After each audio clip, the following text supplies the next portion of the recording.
여러분 안녕하십니까? 뉴스라이브 문을 엽니다. 개발이 지지부진한 정비사업지에 공공이 참여해 인센티브를 준다는 공공재개발 사업. 당초 예상과는 달리 열기를 넘어 혼란까지 야기되고 있습니다.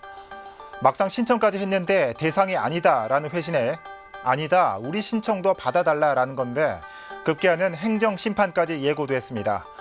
오늘 뉴스라이브에서는 혼선을 빚고 있는 서울 공공재개발 사업을 자세히 살펴보겠습니다. 11월 16일 뉴스라이브 지금부터 시작합니다. 오늘의 헤드라인입니다. 코로나19가 사흘째 200명대를 보인 가운데 서울을 포함한 수도권에 거리두기 격상 예비경보가 내려졌습니다. 공공재개발 신청을 마친 성북 1구역에서 신축 건물과 상가 소유주 등을 중심으로 공공재개발 반대 목소리가 일고 있습니다. 공공재개발 사업 혼란에 대해 서울시는 도시재생지역과 보존이 필요한 구역은 신청지에서 제외된다는 입장을 다시 밝혔습니다.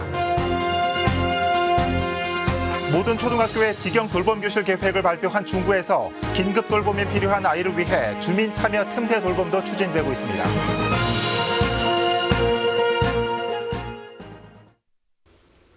날씨가 추워지면서 코로나19가 다시 기승을 부리고 있습니다. 최근 신규 확진자가 200명대를 훌쩍 넘은 데 이어 지역 감염 건수도 치솟고 있습니다. 취재기자 연결해 자세한 내용 살펴보겠습니다. 박영찬 기자. 네, 보도국입니다. 네, 평일보다 덜 집계되는 주말이었는데도 223명입니다. 코로나19 집계 상황 자세히 정리해 주시죠. 네, 16일 기준 국내 코로나19 신규 확진자는 223명으로 이 중 국내 지역 감염 확진자는 162명으로 집계됐습니다. 이달 초부터 100명대 안팎을 오가던 신규 확진자 수는 16일을 기점으로 또다시 200명대를 넘으며 2달 반 만에 가장 높은 확진자 수를 기록했습니다. 최근 신규 확진 사례를 살펴보면 특정 시설이나 장소에서 발생하는 대규모 감염 사례는 줄었지만 가족과 친구, 지인들이 함께하는 소규모 모임이나 직장 같은 일상생활 속의 감염이 크게 늘고 있는 것으로 보입니다. 이렇게 생활 속 감염이 늘면서 방역 당국의 고심도 깊어지고 있습니다. 특정 장소에서 대규모 집단 감염이 발생하면 그 집단 내에서만 감염원을 파악하면 됐지만 소규모의 감염이 일상 속에서 산발적으로 일어나게 되면 추적해야 할 감염원도 기하급수적으로 늘어나기 때문입니다. 대규모의 집단 감염보다 소규모의 산발적인 지역 감염이 더 큰 우려를 낳는 이유입니다. 네, 신규 확진자가 계속 늘고 있는 추세인데 정부도 현 상황을 심각하게 바라보고 있죠. 네, 그렇습니다. 정부는 수도권과 강원 지역에 한해서 사회적 거리 두기를 격상하는 방안을 고려하고 있습니다. 방역 단계 격상을 예고하는 예비 경고를 발령하면서 안간힘을 쓰고 있지만 앞서 언급한 소규모 감염이 이미 지역사회 전반에 퍼져 있어서 얼마나 유효할지는 미지수입니다. 한편 박능호 보건복지부 장관은 주말 사이 대국민 호소문을 내고 우리의 방역 상황이 위기를 맞이하고 있다며 지금의 증가세를 꺾지 못하면 거리두기 격상이 불가피하다고 언급해 고강도의 방역 대책을 검토하고 있음을 시사했습니다. 지금까지 보도국에서 전해드렸습니다. 네, 박영찬 기자 수고했습니다. 코로나19 발생 상황 살펴봤습니다.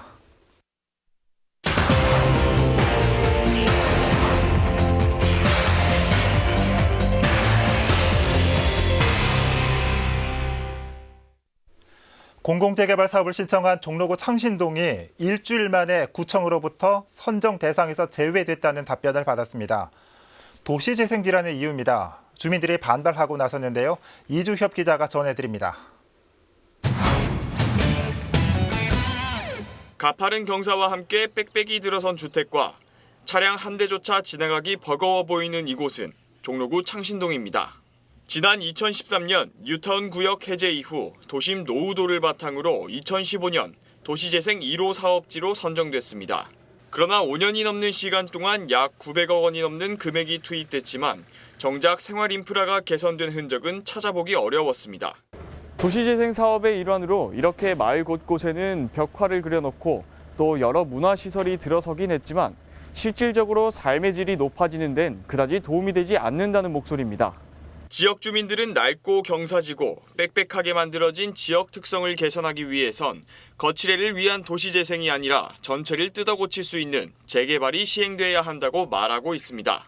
여기는 재개발해야 되는데 왜 재생 사업을 하려고 그러지? 지금 이런 동네 젊은 사람들 살겠어요? 다 좋은 데로 가버리고 옛날에 터잡아 사던 영감 한 마리 되면 살고 앉았지. 일부 창신동 주민들은 정부의 공공재개발 사업에 참여하기 위해 준비위원회를 조직하고 지난 4일 주민동의율 25%로 공모사업에 신청했습니다. 하지만 정부는 이미 도시재생 사업이 진행되는 지역은 선정 대상에서 제외하겠다고 밝힌 상태.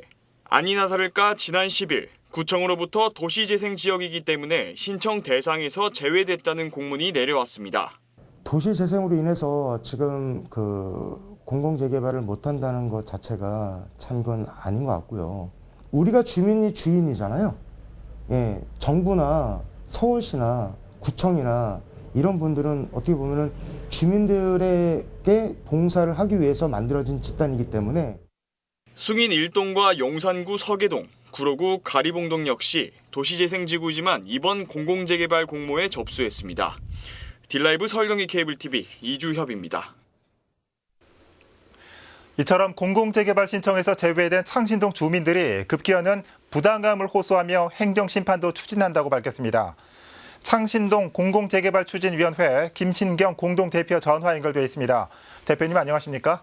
안녕하세요. 네. 창신 숭인 지역 하면은 서울의 대표적인 도시재생 지역입니다.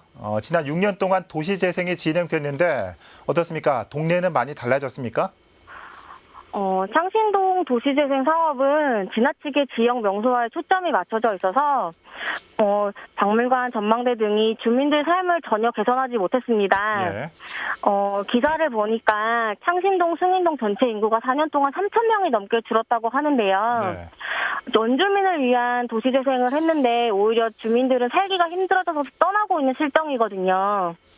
예를 들면 작년에 창신동 꼭대기에 30억짜리 산마루 놀이터를 개관을 했는데 예.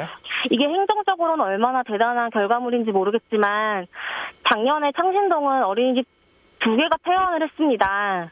인구가 많이 줄어서 어린이집조차도 버티지 못하고 폐원을 하고 있는 상황에서 예. 유모차를 끌지 못하는 계단들, 차를 몰기에 아주 좁고 위험한 언덕길, 있지 예. 않은 도로에 엄청나게 많은 오토바이와 차와 사람들이 뒤엉켜서 아이를 키우기에는 정말 위험한 환경이거든요. 예.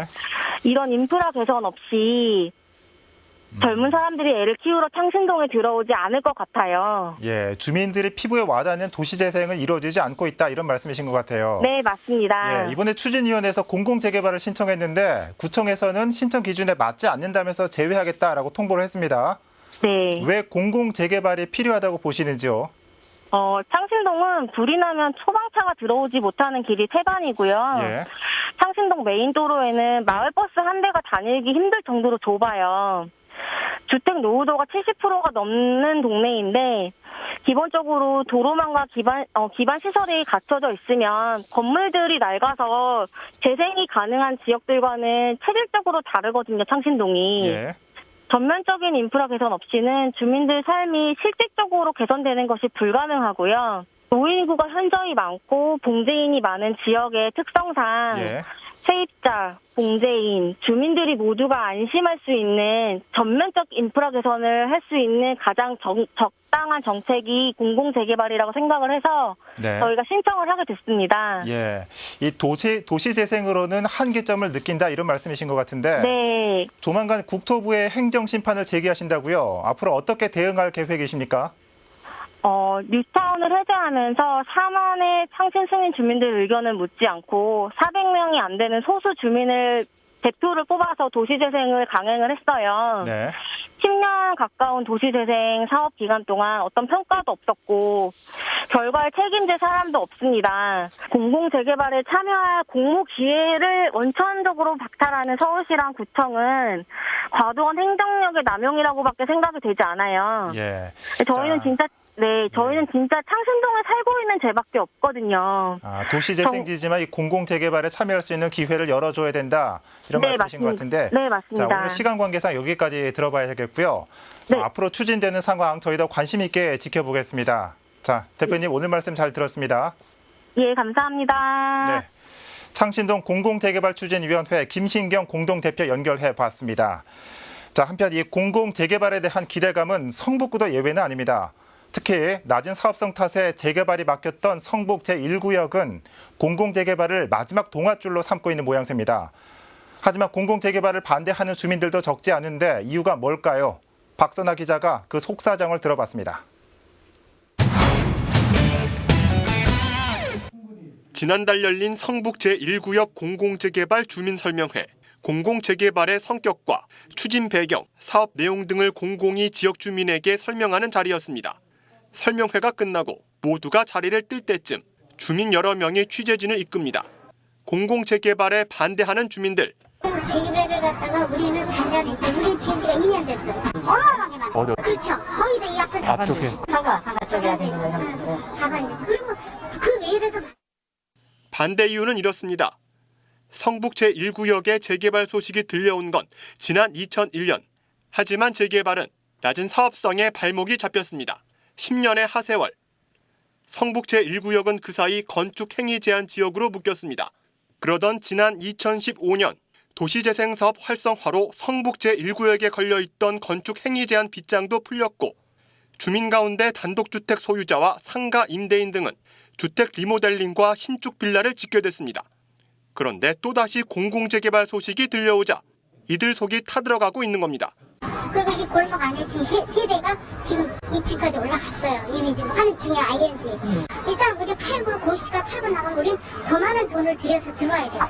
상가 지역을 빼놓고 살려줘. 그러면은 타당 성조사가 못 나와요. 이 밑에 쪽에 지금 그 보통 이종 지역이 있지 않습니까? 그 이종 지역이 전부 선발 쪽이 지금 한 50% 이상이 돼요. 그러면 그걸 빼고 나오면은 세대수가 못 나옵니다. 성북 제1구역을 비롯해 서울 지역 60곳에서 공공재개발 후보지 신청 접수를 마감한 상태. 하지만 재개발을 하려는 주민들 사이에 고개를 흔드는 주민 역시 다수 존재하고 있는 상황입니다. 자칫 주민 갈등으로 번질 수 있는 만큼 공공재개발 추진 시 정부와 지자체의 신중한 검토가 필요해 보입니다. 들라이브 서울 경기 케이블 TV 박선아입니다. 앞서 보신 것처럼 공공재개발 시범사업 대상지를 두고 서울 곳곳에서 갑론을박이 일고 있습니다.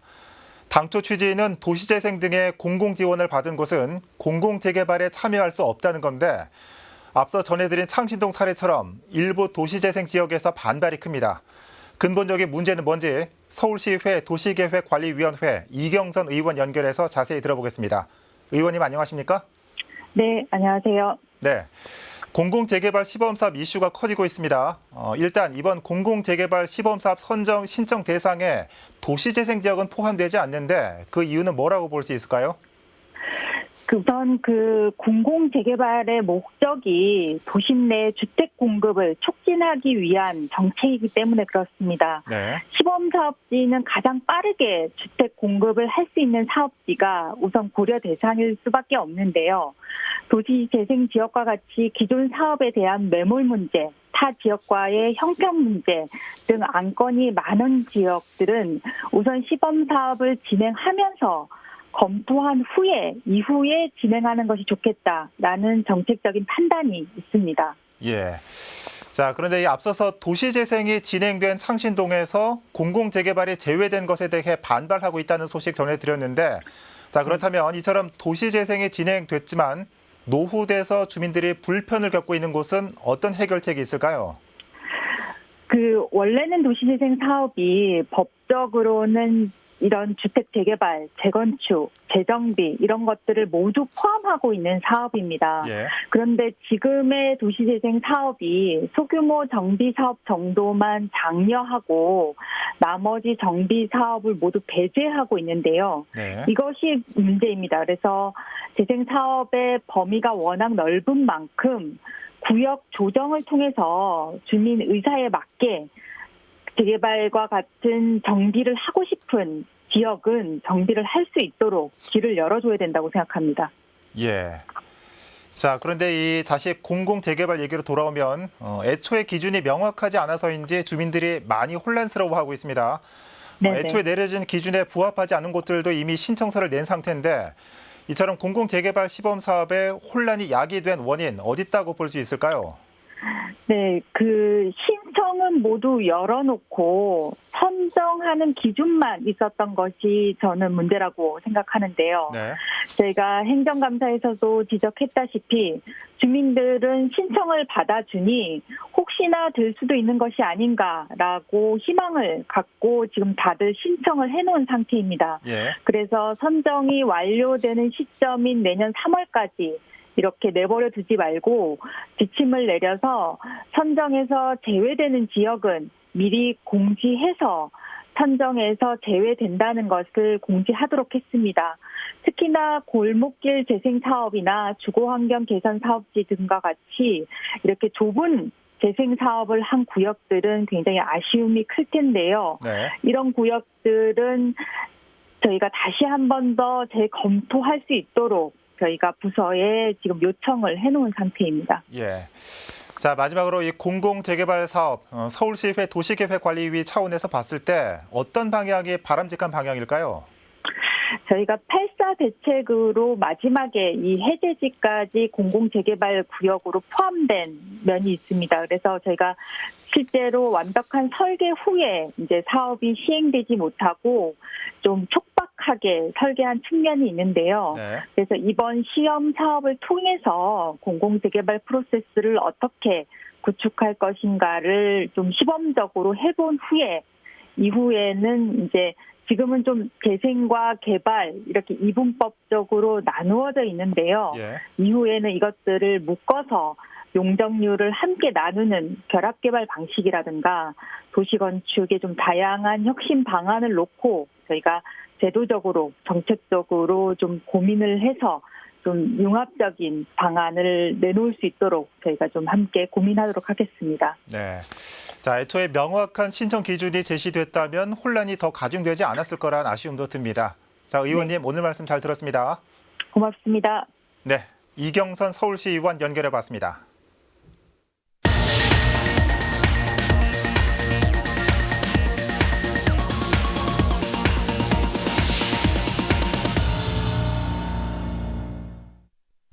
중구는 초등학교 안팎에서 자치단체가 주도하는 중구형 돌봄교실을 운영하고 있습니다.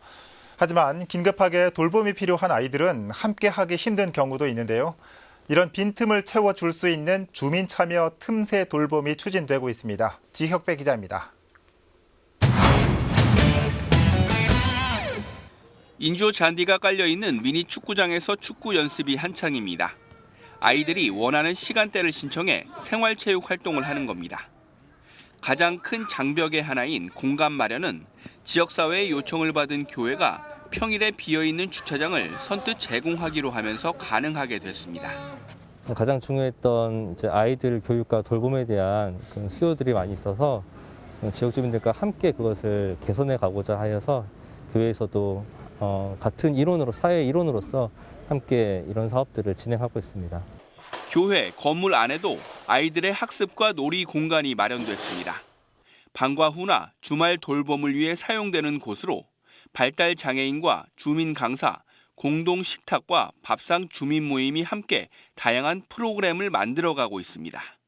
처음 시작은요, 주위에 없는 것들을 해보고 싶었어요. 저희 이제 주위에는 공기업들의 많은 수업들이 있어요. 그 수업들은 항상 본인들 위주로 시간을 잡으시기 때문에 그래서 저희는 저희 시간에 맞춘 저희한테 맞는 프로그램들을 저희가 이제 진행을 한 거거든요. 올해는 중구형 서로 돌봄 더 함께 프로젝트인 주민 참여형 돌봄 사업 공모에 선정되면서 코로나19로 교육 사각지대에 몰린 취약계층 아이들을 위해 학부모들이 직접 개발하고 출연하는 온라인 세계 문화 캠프도 시작했습니다. 이 일을 하면서 정말 내 아이를 나 혼자 키우는 게 아니라 우리 엄마들이 또 여기 지역에 있는 공동체에서 키워준다는 느낌을 많이 받았습니다. 일단 교육적인 부분이 혼자 감당하기 참 어려운 부분이 있는데 그 서로 좀 빈 곳들을 채워준다고 해야 될까요? 뭐 그런 느낌을 받았고 마을 공동체와 지역사회가 직접 운영에 참여하는 중구형 틈새 돌봄 시범사업. 올해부터 3년에 걸쳐 사업비 3억 원을 지원받아 돌봄의 빈틈을 메워나갈 기반을 마련하고 안정적인 서비스를 위해 사회적 기업으로의 전환을 준비할 계획입니다. 들라이브 서울 경기 케이블 TV 지역배입니다. 송파구에서 고추장 나눔 행사가 열렸습니다. 코로나19로 어려움이 가중되고 있는 소외계층을 돕기 위해 지역 주민들이 힘을 모았습니다. 보도에 박영찬 기자입니다. 두건과 한복을 입은 사람들이 옹기종기 한데 모였습니다. 정성을 담은 손길로 휘젓는 주거 끝에선 붉은 빛에 먹음직스러운 고추장이 빚어집니다. 주민들은 십시일반으로 만든 고추장이 이웃에게 도움이 되길 바라봅니다. 어려운 분들의 조금이나마 도움이 될까 하고 사랑의 고추장 담그기를 했고요. 약사하지만 마음 담은 고추장 드시면서 따뜻한 겨울 나기를 소원하는 마음입니다. 송파구 삼전동에서 사랑의 고추장 담그기 나눔 행사가 열렸습니다. 겨울 기간 동안 어려움을 겪는 취약계층에게 영양 지원을 하기 위한 차원에서 자리가 마련된 겁니다. 당초 삼전동 전통축제인 삼전 나루터 마을 축제가 진행될 예정이었지만 올해는 코로나19의 장기화로 생활고가 가중되고 있는 취약계층을 돕는 데 초점이 맞춰졌습니다. 송파구 새마을 부녀회 등 지역 13개 주민단체가 참여한 가운데 주민과 회원 100여 명이 고추장을 직접 담그기 위해 힘을 모았습니다. 올해는 코로나로 인해서 주민들의 건강과 안전을 위해서 그 축제를 취소하고 이 사랑의 고추장 담그기 나눔 행사를 개최를 했습니다. 코로나로 어려움을 겪고 계신 이웃들에게 큰 힘과 위안이 되었으면 좋겠습니다. 이날 주민들이 만든 고추장은 송파구 삼전동을 비롯한 관내 취약계층 500여 가구에 전달됐습니다. 딜라이브 서울 경기 케이블 TV 박영찬입니다.